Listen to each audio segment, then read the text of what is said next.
तो सांग माने इप्पी नूडल्स तो आपण माने बहुत प्रकार खाइथिबे केबे मो स्टाइल बनै कि खाइचंती कि तो चलतु मुझे आपण मानक देखौछि। तो प्रथमे गैस रे कड़ाई बसई कि पानी गरम करबा पई छाड़ीदबा। पानी टिके गरम होला परे सेतरे इप्पी नूडल्स को पकेबा। नूडल्स पके सारला परे सेतरे हल्का टिके लूण दबा।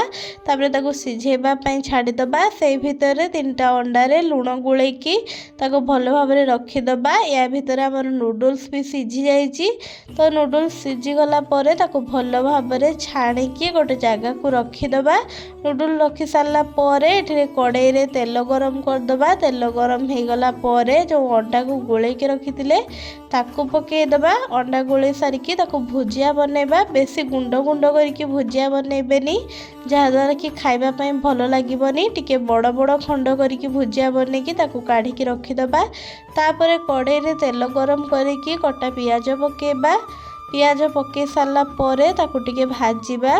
पियाज को बेसी भाजबेनी हल्का भाजबे।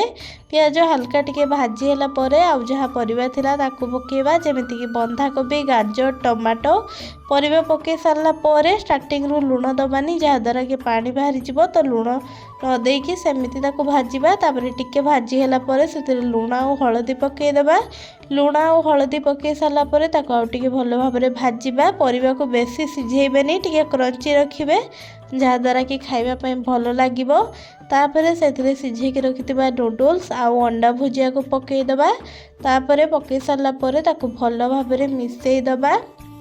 ताको भलो भाबरे मिसेई सारला परे एठी हमर जो नूडल्स रे मसला थिला ताको पकेबा। ताको पके सारिकी मध्य ताको भलो भाबरे गळे देबा।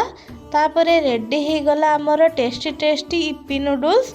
तो जिबा पूर्व आम चैनल को सब्सक्राइब करके जानतु। रहिले जय जगन्नाथ।